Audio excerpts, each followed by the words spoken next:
So this is called as DNA A box, and here you have AT rich region. This is called as AT rich region because it possesses more amount or more number of adenine and thymine nucleotides. So as it contains more number of adenine and thymine nucleotides, we very well know that A and T are bonded by 2 hydrogen bonds, whereas G and C are bonded by 3 hydrogen bonds. So it is easy to break 2 hydrogen bonds compared to breaking of 3 hydrogen bonds. So here we have AT rich region, means most of them will have a double hydrogen bonds, double bond between them.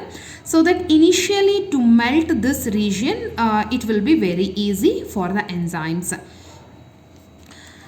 To discuss more about the initiation part, it is required to introduce you about 3 important proteins: DNA A protein, DNA B protein and DNA C protein.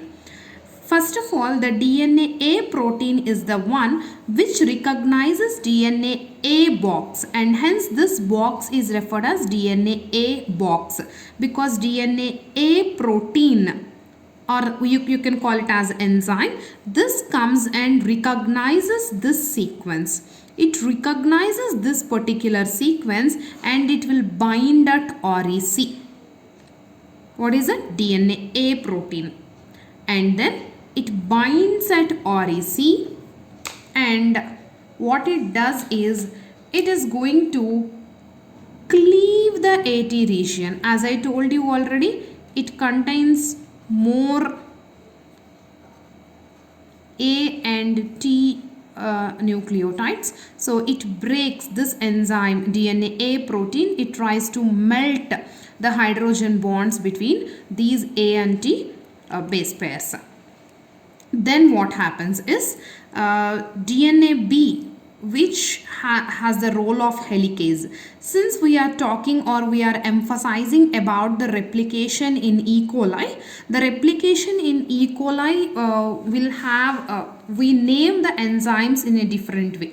So the DNA B in E. coli replication will have the same function as the helicase which we have discussed previously. So this helicase enzyme will also, it can also bind with the REC, but it can bind with REC only with the help of DNA C protein.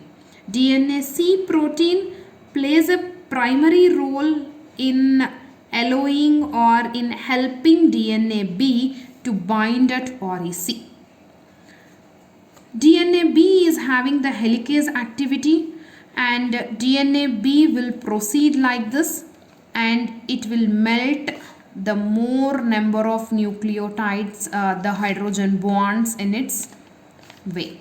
It moves like this, it moves through the double stranded DNA, and it further, I mean till here DNA A has melted the AT rich region, and the further melting of the double stranded DNA is carried out by DNA B protein.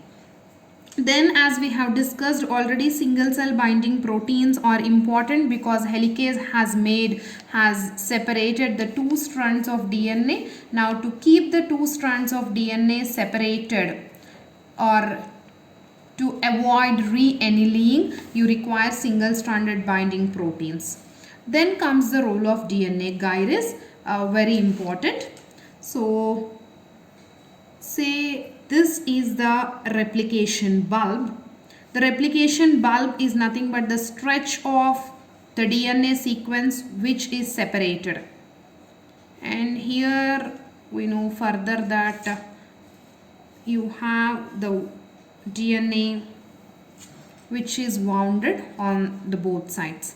So when you keep on, when the replication bulb keep on extending, when you extend the replication bulb like this, you must have experienced many times when you extend this 2 threads, even if 2 threads are wound about each other, and when you try to open them in this way, there will be more amount of supercoiling. You can see that the number of supercoiling increases on either side.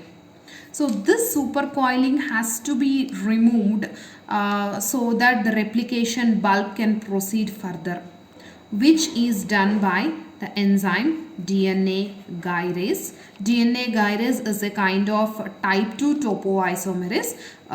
You will get more emphasis about topoisomerases when we really deal with topoisomerase enzyme. So these are the various events which are involved in DNA replication initiation. Pause. I just want to show you a figure from our textbook. So this is DNA A box. You will have many DNA A boxes and about 10 to 12 molecules of DNA A. These are all the round ones comprise DNA A proteins. They will bind to the DNA A box like this. And then this is the origin of replication, that is ORIC. Then here is the AT rich region. So AT rich region is the one which is melted at first by DNA A protein. Then comes DNA B, the helicase, along with DNA C. So DNA C will help the DNA B to bind to the double-stranded DNA molecule. And now you can see this is the replication bubble. As the DNA proceeds, the replication bulb has to be extended. Then comes DNA G, which is nothing but which has the role of primase. We have discussed about primase. So DNA G protein is the one that plays the role of primase enzyme, which synthesizes the primer. So you can see attachment of the primer here. And these are single-stranded binding proteins. As I told, they coat around the single-stranded DNA molecule so that they will inhibit the re-annealing.